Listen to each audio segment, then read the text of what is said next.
আসসালামু আলাইকুম। দেখুন, বাংলায় একটা কথা আছে, প্রথমে দর্শনধারী পরে নাকি গুণবিচারী। একটি জিনিস যখন দেখতে সুন্দর হবে তখন সকলেরই তার প্রতি আকর্ষণ তৈরি হবে। তো বন্ধু, আপনি যতই সুন্দর ভিডিও তৈরি করেন না কেন, ভিডিওটির যদি সুন্দর একটি থাম্বনেল না থাকে তাহলে আপনার ভিডিওটি একটা ঢাকনা ছাড়া কৌটোর মতো, যার মূল্য খুব নগণ্য। তাই অবশ্যই একটি কোয়ালিটিফুল ভিডিওর জন্য একটি কোয়ালিটিফুল থাম্বনেল প্রয়োজন। তো আমি দেখাবো কি পিক্সেলল্যাব সফটওয়্যারের সাহায্যে আপনি খুব সহজেই একটি থাম্বনেল তৈরি করবেন। এই অ্যাপটি আপনার ডাউনলোড দেয়া না থাকে তাহলে গুগল প্লে স্টোর থেকে অবশ্যই ডাউনলোড করে নেবেন। তো মূল টপিকে যাওয়ার আগে আমি একটি কথা বলতে চাই, আপনি যদি আমার পেজে নতুন হয়ে থাকেন তাহলে অবশ্যই আমার পেজটি সাবস্ক্রাইব করবেন, আর ভিডিওটি ভালো লাগলে অবশ্যই লাইক দিবেন। ভিডিওটি না টেনে পুরোপুরি দেখবেন, কেননা আমি এখানে অনেকগুলো টুলসের ব্যবহার দেখিয়েছি, তাই ভিডিওটি টেনে দেখলে আপনি কিছুই বুঝতে পারবেন না। আর বকবক করে সময় নষ্ট করব না। তো মূল টপিকে ফিরে আসা যাক। বন্ধুরা, এই দেখুন, এটি হচ্ছে পিক্সেলল্যাব সফটওয়্যার। এই সফটওয়্যারের মাধ্যমে আমি আপনাদেরকে থাম্বনেল তৈরি করে দেখাবো। প্রথমেই আমি আমার মোবাইলে থাকা পিক্সেলল্যাব অ্যাপটি ওপেন করে নিব। ওপেন করে নেওয়ার পর বন্ধুরা, এই দেখুন উপরে এসেছে নিউ টেক্সট লেখাটি। উপরের ডিলিট বাটনে ট্যাপ করুন, কনফার্মেশন ওকে করে দেন, তাহলে নিউ টেক্সট লেখাটি ডিলিট হয়ে যাবে। এখন একদম নিচে দেখুন কতগুলো টেমপ্লেট এসেছে। তো টেমপ্লেটগুলো স্ক্রল করে যেতে হবে, শেষের ব্ল্যাঙ্ক টেমপ্লেটটি সিলেক্ট করুন। অতঃপর উপরের 3 ডট বাটনে ট্যাপ করুন এবং সেখান থেকে ইমেজ সাইজ সিলেক্ট করে আপনি ফেসবুকের থাম্বনেলের যে সাইজ 1:1 সেটি লিখে ওকে করে দেন। ওকে হওয়ার পর দেখুন এই যে বক্সটি এসেছে এটি কিন্তু 1:1 একটি বক্স এসেছে। এখন নিচে দেখুন যে শেপ বক্স থেকে আপনি একটি শেপ বক্স নেন এবং চারপাশ থেকে টেনে বক্সটি সমান করে নেবেন। নেওয়া হলে দেখুন এখানে টিক মার্ক যে আছে, টিক মার্কে আপনি ট্যাপ করুন, তাহলে আপনার বক্সটি সেট হয়ে গেল। এখন বন্ধুরা, কালার, এই যে কালার অপশনটি এনাবেল করে দিলাম। তো এখানে 2 ধরনের কালার আছে, উপরে দেখেন অনেকগুলো কালার আছে এবং এই কালারগুলো থেকেও নিতে পারেন এবং নিচেও একগুলো কালার আছে, সেই কালারগুলোও আপনি ইচ্ছে করলে সিলেক্ট করে নিতে পারেন। তো আমি একটি কালার সিলেক্ট করে নিলাম, নেওয়ার পরে টিক মার্কে ট্যাপ করলাম। তারপর দেখুন টেক্সট এ লেখা যে অপশনটি আছে ওখানে ট্যাপ করলে দেখুন টেক্সট আসবে। তো আপনি টেক্সটে এখন ট্যাপ করুন, তারপর দেখুন নিউ টেক্সট একটি অপশন এসেছে। সেখানে লিখতে হলে আপনাকে কলমের এডিট আইকনে ট্যাপ করতে হবে। এখন আমি যে কথাটি লিখতে চাই সেই কথাটি আমি লিখলাম, সঠিক নিয়মে। এই কথাটি লিখেই আগে আমি ওকে করে দেব, কেননা এই কথাটি আগে আমি সাইজ ঠিক করে নেব। দেখুন নিচে আছে সাইজে আপনি টেনে ছোট অথবা বড় যতটুকু আপনার সাইজ দরকার ঠিক ততটুকু সাইজে আপনি করতে পারবেন। তো আমার লেখাটি বেশি বড় হয়ে গেছে, তাই আমি এখন আবার ছোট করে নিচ্ছি। ছোট করে নিয়ে আমি টিক মার্কে ওকে করে দিলাম। এখন দেখুন লেখাটি কালার করার জন্য এখন আমি কালার অপশনে যাব। তার আগে আমি লেখাটিকে সিলেক্ট করে নিব। আমি লেখাটি সিলেক্ট করে নিলাম এবং আমি এখন কালারে যাব। দেখুন কালার লেখা অপশনটি, কালারে আমি ট্যাপ করলাম এবং সেখানে দেখুন কালার আছে। উপরের কালারগুলো দেখুন অনেক কয়েকটি কালার আছে, সেখান থেকে আমি একটি কালার সিলেক্ট করে নিলাম। এখন আমি যাব ফন্ট, এভি ফন্ট। এখানে দেখুন ফন্ট সিলেক্ট করলাম এবং এখান থেকে আমি একটি লেখার স্টাইলিশ সিলেক্ট করে নিলাম, তারপর ওকে করে দিলাম।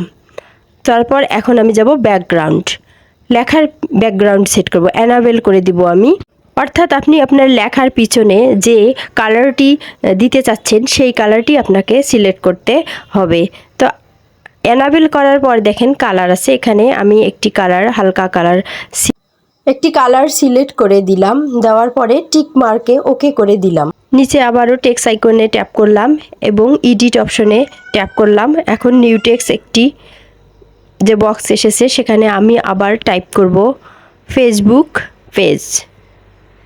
তো আমি আজকে ফেসবুক পেজের সম্পর্কে একটি থাম্বনেল তৈরি করতেছি, সেজন্যই দেখাবো আপনাদেরকে। ফেসবুক পেজ লেখাটি আমি আবার বড় করে নিলাম, দেখেন বড় করে নেওয়ার পরে টিক মার্ক দিলাম। দেওয়ার পরে আবার আমি কালার সিলেক্ট করব। এখান থেকে আমি একটি কালার নেব। কালার নেওয়ার পর দেখুন ফন্ট সিলেক্ট করে দেব। আবারও ফন্ট সিলেক্ট করে দিলাম। এখন দেখুন ব্যাকগ্রাউন্ড সিলেক্ট করে দেব। তো আমি একটি ব্যাকগ্রাউন্ড সিলেক্ট করে নিলাম। বন্ধুরা, এভাবে আপনারা আপনাদের লেখাগুলো সঠিকভাবে টেক্সট করে নেবেন। লেখার পরে কালার করবেন এবং ব্যাকগ্রাউন্ড সেট করবেন। ভিডিওটি দীর্ঘ করতে চাচ্ছি না, তাই আমি আমার লেখাগুলো লিখে নিলাম এবং আপনাদেরকে এখন আমি দেখাবো কিভাবে গ্যালারি থেকে ছবি সেট করতে হয়। উপরের প্লাস আইকনে ট্যাপ করুন এবং দেখুন ফ্রম গ্যালারি, গ্যালারিতে ট্যাপ করুন। তারপর আপনার গ্যালারি আসবে। তো এখান থেকে গ্যালারি থেকে আপনি 3 ডট মেনুতে ট্যাপ করবেন এবং সেখানে দেখুন সেখানে ফটোস বা অ্যালবাম আপনার যেখানে ছবি আছে সেই অপশনটি সিলেক্ট করে নেবেন এবং সেখান থেকে একটি ছবি আপনি সিলেক্ট করে নেবেন। নেওয়ার পর ছবি সিলেক্ট করে নেবেন। ছবিটি সিলেক্ট হয়ে গেলে দেখুন ক্রপ করে নিতে হবে। সেখান থেকে ক্রপ করে নেবেন। ক্রপ করে নেওয়ার পর দেখুন আমি ক্রপ করে নিচ্ছি। নেওয়ার পরে টিক মার্কে ট্যাপ করুন। তাহলে ছবিটি এসে গেল। ছবিটি নিচের একটি কর্নার চেপে দিন এবং সাইজ মতো আপনি সেখানে বসিয়ে দিন। তো এভাবে আপনি আপনার গ্যালারি থেকে ছবি নিয়ে আসতে পারবেন এবং লেখাগুলো আমি ধরে ধরে সরে নিলাম। নিয়ে বন্ধুরা, এভাবে আপনি আপনার থাম্বনেল তৈরি করে নিতে পারবেন। এখন আমি আপনাদেরকে আরও কিছু টুলসের ব্যবহার দেখাবো। তো আমি একটি লেখা সিলেক্ট করতেছি। দেখেন 2023 লেখাটি সিলেক্ট করলাম এবং নিচে দেখুন আমি একটি অপশন নিয়ে আসতেছি কপিতে ট্যাপ করলাম। কপিতে ট্যাপ করলাম। ট্যাপ করার পরে দেখুন 2টি লেখা এসেছে, অর্থাৎ আমার লেখাটি কপি হয়েছে। এবার যদি আমি আরও একবার ট্যাপ করি দেখুন আমার আরও একটি লেখা আসবে। তা এভাবে আপনি আপনার লেখা কপি করতে পারবেন এবং এই লেখাটি ডিলিট করতে চাইলে আপনাকে উপরের ডিলিট অপশনে ট্যাপ করতে হবে। তাহলে দেখুন আমি লেখাটি ডিলিট করলাম। এখন আমি আপনাদেরকে আরও কিছু টুলসের কথা বলবো, যে টুলসগুলো আপনি ব্যবহার করবেন, যে টুলসগুলো আপনি আপনার লেখার কাজে ব্যবহার করবেন। তো এজন্য আপনাকে একটি লেখা সিলেক্ট করে নিতে হবে। লেখার পরে দেখুন এই যে সাইজ, আপনি এখান থেকে সাইজ নেবেন। তারপর কালার, এখান থেকে কালার নেবেন।